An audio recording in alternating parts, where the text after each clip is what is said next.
Okay, so before you talk, before you could walk, before you even have a single memory of which you can access right now, what if I asked you, someone was already quietly deciding how your nervous system was going to work for the rest of your life? And I don't mean through big parenting decisions, not co sleeping versus script training. I mean something way smaller and the way which is more repetitive than others. Whether they looked back at you when you pointed at something, whether they responded even a little, even like when you cried, whether when you reached out with your baby arms, something reached back. That's it, that's the whole mechanism. And it happened thousands and thousands of times before you have any memory of it happening at all. So, today we're going to get into developmental psychology, what babies actually need, an experiment involving baby monkeys that is genuinely disturbing though, and four attachment styles that probably going to see yourself in by the end of this. Uncomfortably so, let's get into it. So, here's the question researchers have basically spent 70 or so years trying to answer.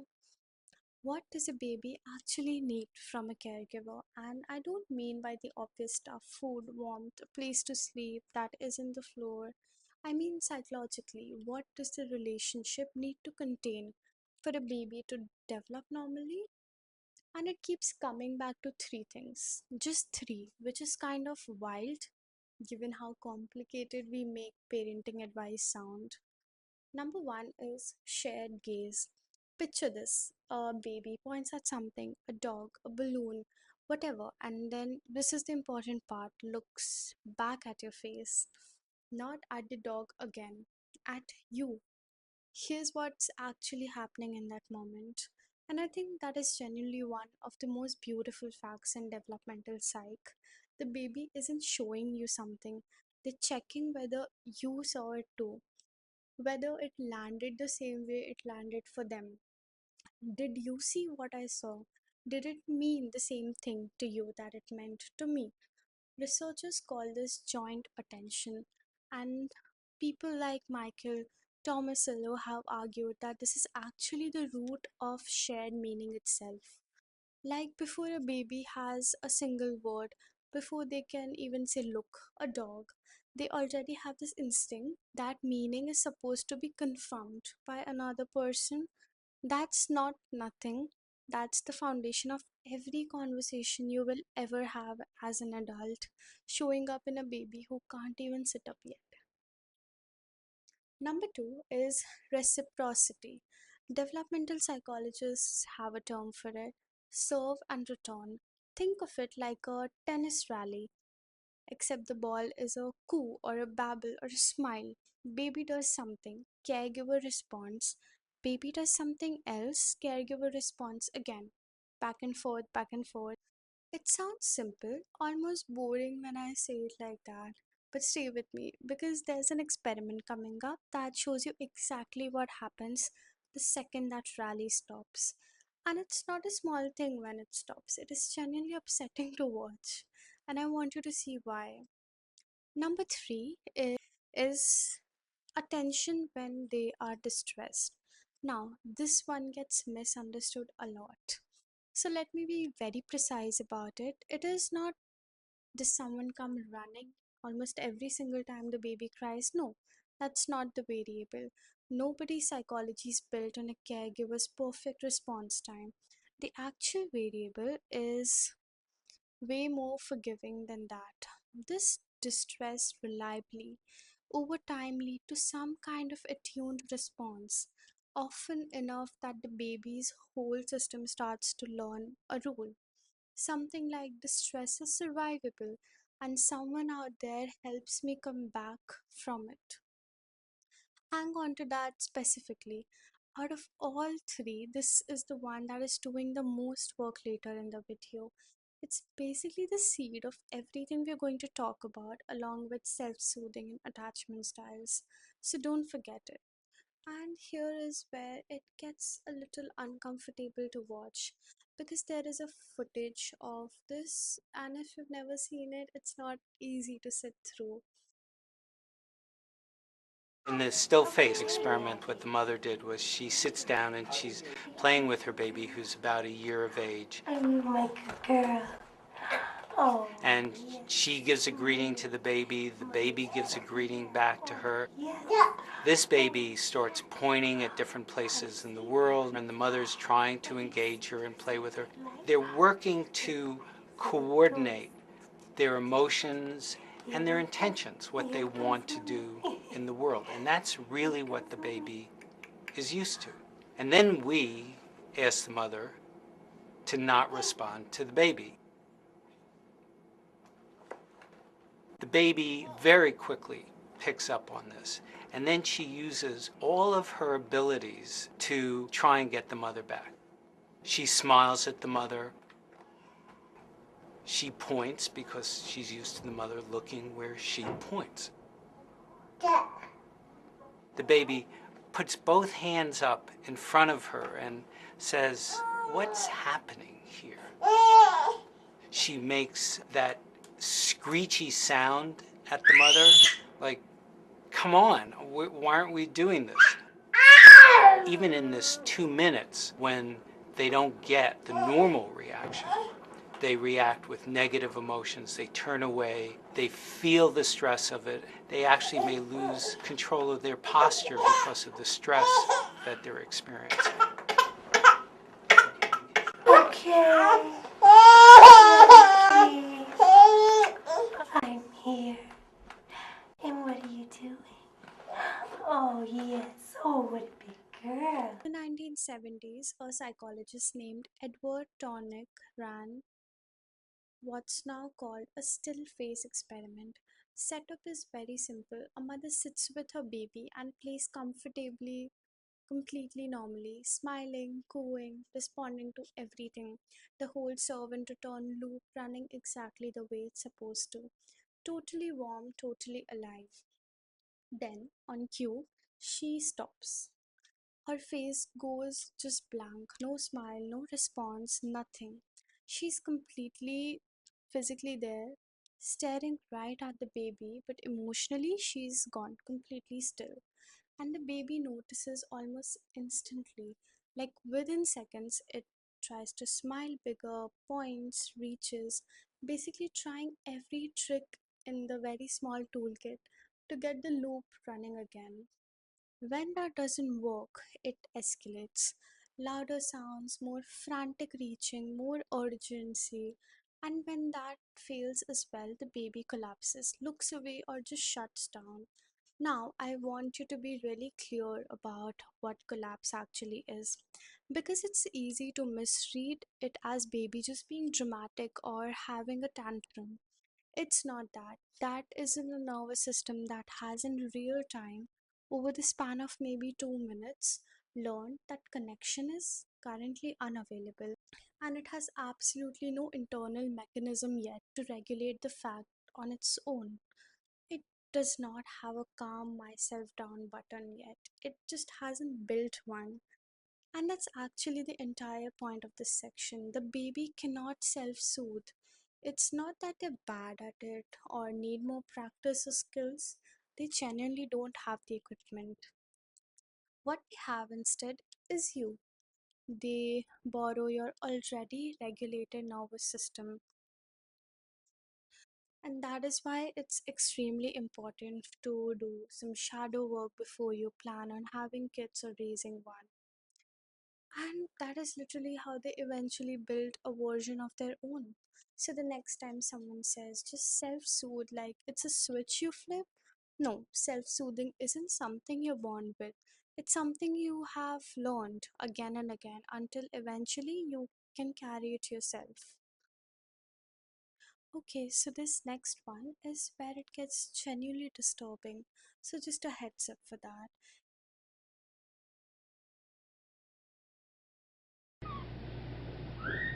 Newborn rhesus monkeys will grow up not in accordance with nature, but in the controlled atmosphere of a laboratory. where all the psychological influences of childhood can be duplicated. In a classic continuing study, infant monkeys are removed from the mother at birth and raised in semi-isolation. Other individuals can be seen and heard, but there is no physical contact, no interaction.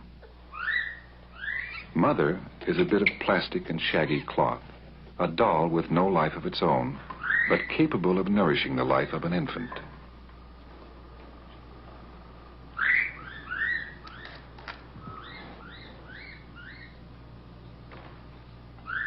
The monkey will come to depend upon this doll to satisfy basic necessities of life. Not only nourishment, but a deeper psychological need for comfort and security. In primate infants, there is an instinctive need to cling to another body, soft and warm. Food or security? Which is motherhood's stronger appeal? Alongside a warm, familiar mother of cloth is a stark wire doll set up as nothing more than a feeding machine.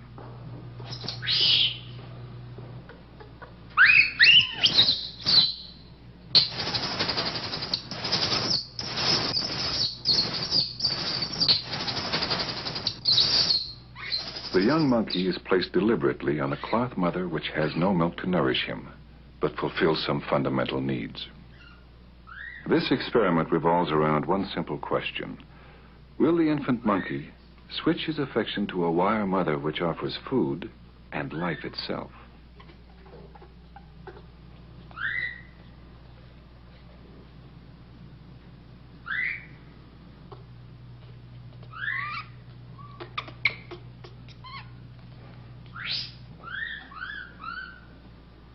Only when forced by hunger does he loosen his grip and begin to yield to nature's most powerful internal drive. From the wire mother, he derives one thing: nourishment. No warmth, no comfort, no feeling of security.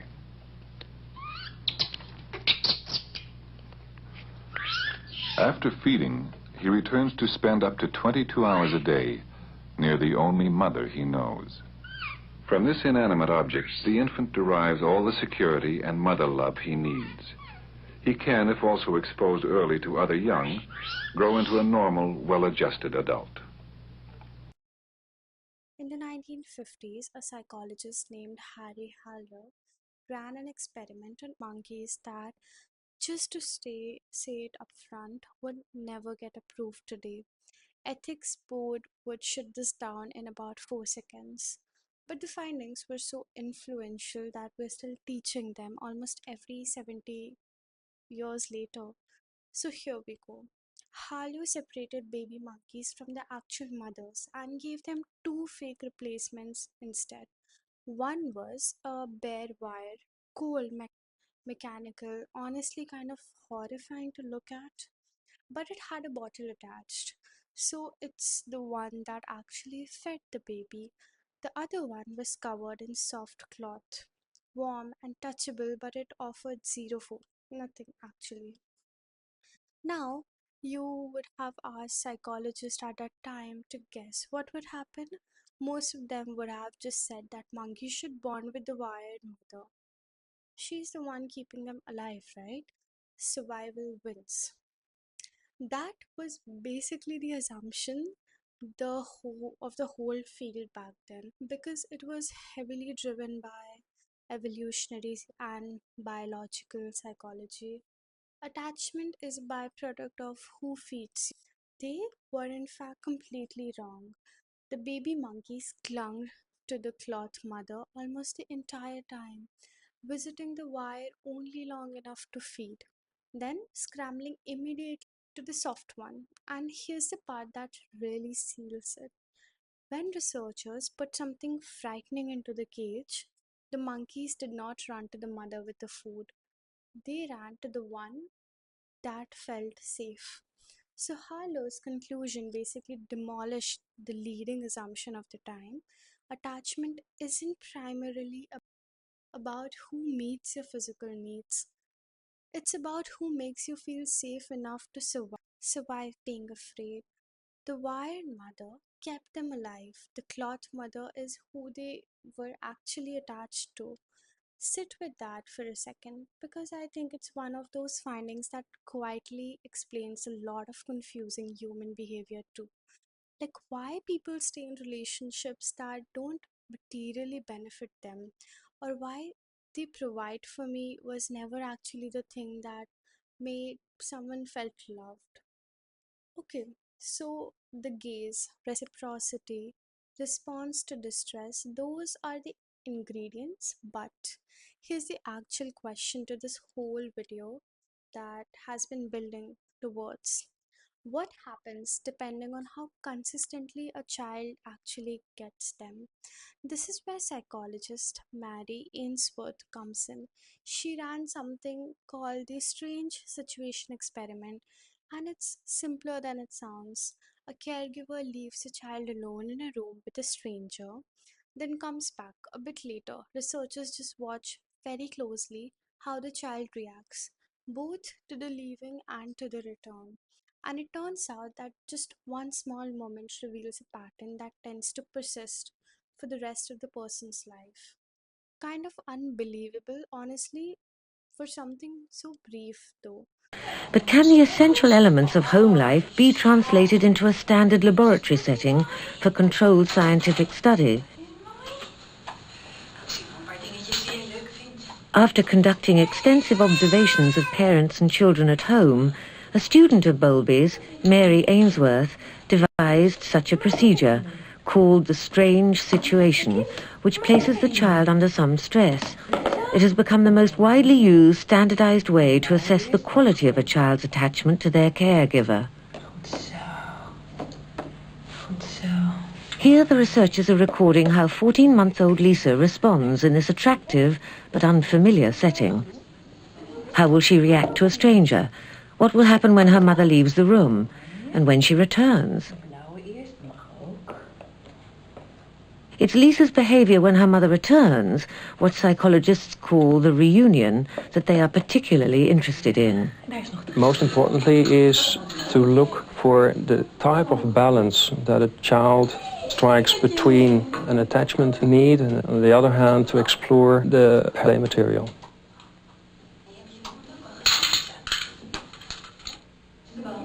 Once Lisa has settled down to play, a stranger enters the room and sits in the chair reading a magazine. Lisa, where's the bow? Where's the bow? After a couple of minutes, the stranger attempts to interact with Lisa.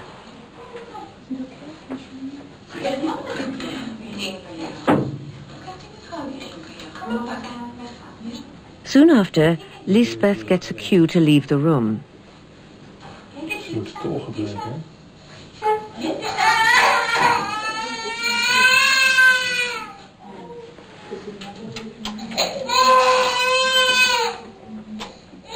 The stranger tries to comfort Lisa, but in vain. Lisbeth comes back into the room and the camera records how Lisa reacts.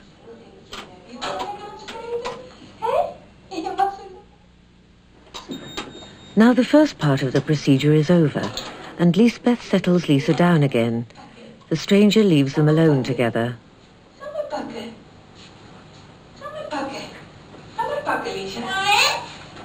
And soon after, Lisbeth goes too. Lisa is on her own. Her distress is plain to see. Once again, the efforts of the stranger to console Lisa are to no avail.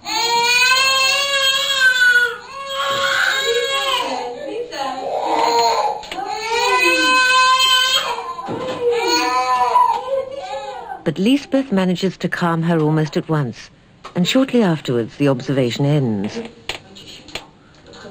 Lisa showed outward signs of what's called secure attachment. Here are the four patterns that show up: secure attachment, anxious ambivalent attachment, avoidant attachment, and disorganized attachment. In secure attachment, the child gets upset when the caregiver leaves. That's normal, that's expected. But when the caregiver comes back, the child is comforted pretty quickly and goes right back to playing and exploring. This usually comes from caregivers who were constantly attuned. Not perfect, nobody's perfect, just predictable enough that the child learned to trust the pattern. Anxious ambivalent attachment, in which the child gets intensely dismissed by the separation, and this is the key part, stay hard to soothe even after the caregiver comes back. Sometimes clingy, sometimes almost angry at them. This tends to develop when caregiving was inconsistent, sometimes really attuned, sometimes just not present at all. So the child never actually learns what to expect. The unpredictability itself is a wound, more than any single instance of it. In avoidant attachment, this is a little sneaky because on the surface it looks like something is wrong. The child shows almost no visible distress when the caregiver leaves or comes back. Looks totally independent, almost unbothered, but this is the part that gets me all the time. If you actually measure their psychological stress, heart rate, cortisol, all of it, it's elevated the whole time. The distress did not go away, it just dropped, being expressed outwardly, and this tends to form when a caregiver were consistently unresponsive to their child's bids for connection. So at some point, the child just concluded reaching out does not work, so they stopped reaching. In disorganized attachment, this is the one without coherent strategy at all. The child might approach the caregiver and then freeze halfway there, or show actual fear directed at the very person who's supposed to be their safe place. This is associated with caregiving that was itself frightening or unpredictable in some way. When the source of safety and the source of fear are literally the same person, the child's whole nervous system does not know what to do with that contradiction. There's no strategy that works, so none forms. And I want to say this clearly, none of these come from one bad day, one bad moment, one time a parent snapped. These are what a nervous system concludes after thousands and thousands of repetitions of the exact same loop we talked about in the still face experiment, just playing out over years of over 2 minutes. And here's the part that nobody tells you. And honestly, it's the reason I wanted to make this video today. None of this stopped mattering the second you learned to talk.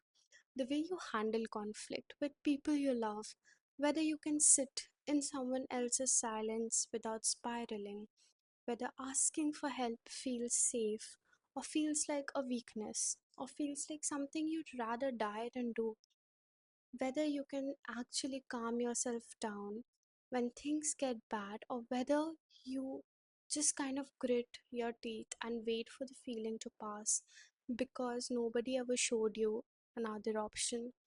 All of that has roots in the loop that was running before you had a single conscious memory of it even existing. You did not choose your attachment style. Nobody does, but you can surely recognize it. And honestly, the recognition is the one thing that was never available to the baby version of you. You get to name the pattern now. Now, that's the whole leg up you have that your infant self did not. So, genuinely, which one do you see yourself in?